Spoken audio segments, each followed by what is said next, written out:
guys, so today I want to make a recipe video for you, and this is a big one because a lot of people seem to be interested in it right now, and that is making Quest bars at home. Most people will be using the key ingredient, which is VitaFiber, or VitaFiber, I'm not sure how you say that, but basically it holds your whole bar together, it sweetens it, and it also is extremely high in fiber. For some of us though, it can be quite expensive to order, or you're looking for something lower carb, or just something you already have on hand basically to make the same sort of thing. So that's what I've somewhat come up with now. My bar is made with Walden Farms syrup, which is a sugar-free syrup, calorie-free. Many of you, if you're interested in bodybuilding, I'm sure you've heard of their products before. They're very popular, so I was guessing a lot of people would have it around. Anyways, that is my main ingredient. You can order it online, I'm sure, and some stores also carry it. Sorry, ignore this window, by the way. It's really bright. But yeah, so I'm just going to show you how I make my bar, and that's about it. So let's start off with the first ingredients. So first, you are going to need 2 bowls. You want one of them to be sprayed with some sort of non-stick spray. The other one's fine, you can just leave it. And then set the one that's sprayed to the side, because you don't need it right now.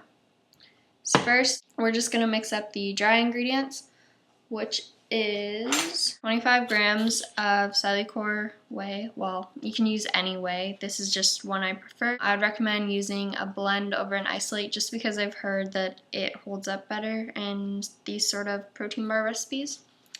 But anyways, so I'm going to use 25 grams of this whipped vanilla flavor.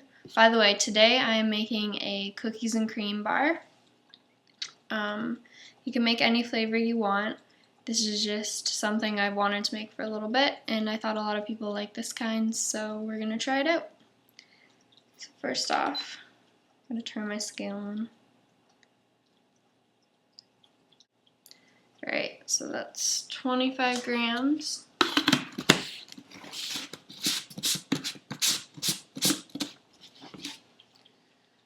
And then next dry ingredient, one of the key ingredients in this recipe, is coconut flour,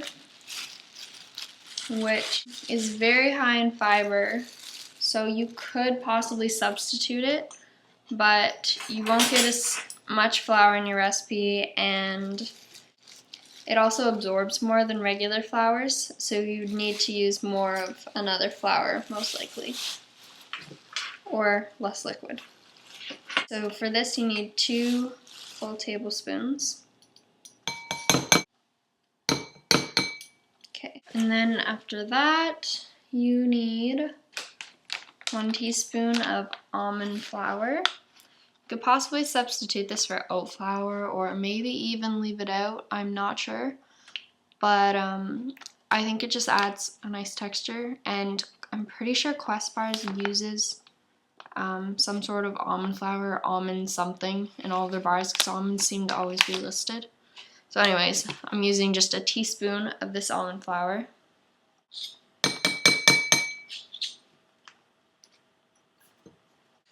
And then the last for our dry ingredients is just a little pinch of salt.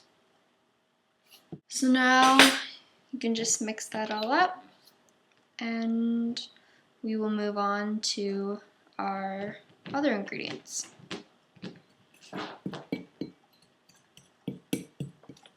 Next, what you are going to need is your bowl again that was sprayed with Pam.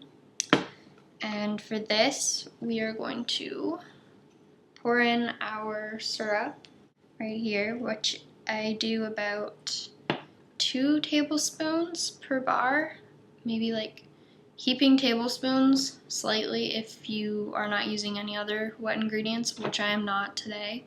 If you are using something like jam or cream cheese or something like that, which I did in a previous recipe, I only used about 1.5 tablespoons of this. So basically, base it off of what you're adding to the bar, and don't add too much, because you can always add a little liquid after if you don't add enough, which I just use a tiny bit of almond milk for.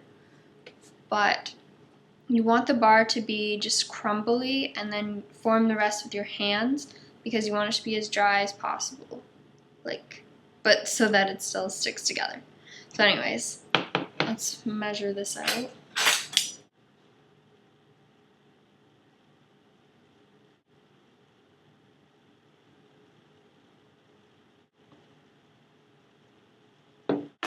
That was literally the last of my pancake syrup. I have no more. It's a good thing I have another bottle in the pantry. Okay, so now that you got your syrup, you can basically start to make your bar. So make sure you have your dry ingredients ready. Also, you want your mix-ins ready. So what I'm doing today is 1 crushed reduced fat Oreo, and then I have 1 of my homemade white chocolates crushed as well. That's what I'm going to put in for my cookies and cream bar, but again, it's totally up to you. And then the last thing I like to have ready before I take the syrup out of the microwave is just a cutting board or a plate or something with some saran wrap, because you can form your bar way better if you just wrap it up in some saran wrap at the end. And so I start with my hands and then move to the saran wrap, and then once it's done in the saran wrap, I can just throw it in the freezer on top of the cutting board and it'll freeze like that.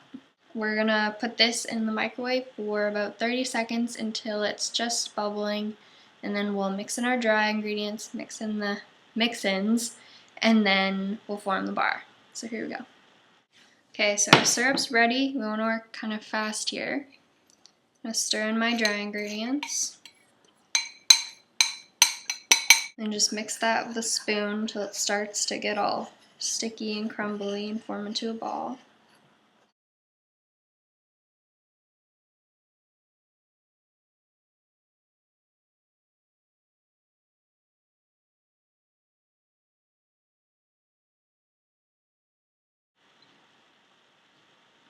So you can start working it a bit with your hands if you want. It's a lot easier that way. If you find the dough is sticking to your hands, then I would use a little bit of non-stick spray and just spray your hands as well. It's kind of a trick I found. So I may need a little bit of almond milk. But again, I just want to add as little as possible. And see how that goes.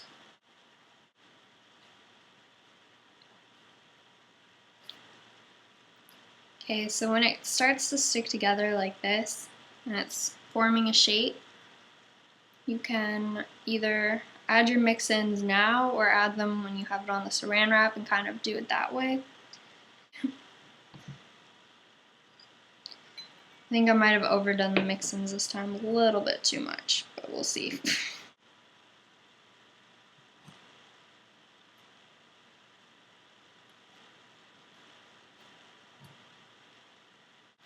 Okay, I'm just gonna put my bar now on the saran wrap. I could fit anything more into this bar. I have so much stuff in here, I don't know if you can see that. There's a lot of yummy Oreo chunks and white chocolate chunks, so I'm excited for this bar. So anyways, just put on your saran wrap, press it down a bit. Then what you want to do is just fold the saran wrap over, do a better job than I did. Like this, and then you can start forming your bar with the saran wrap.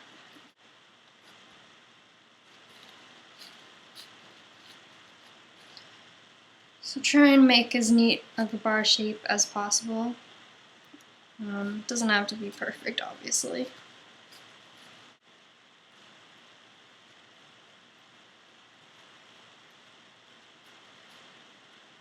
Yeah, and after you're done forming your bar, you can just leave it on a plate or on anywhere really, and then throw it in your freezer for about 45 minutes or longer if you need to, and then you can enjoy it just like the Quest bar.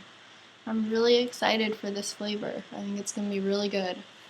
Sorry also I've been cutting my face off this whole time, but I just thought it would be easier for you guys to see. So there we go.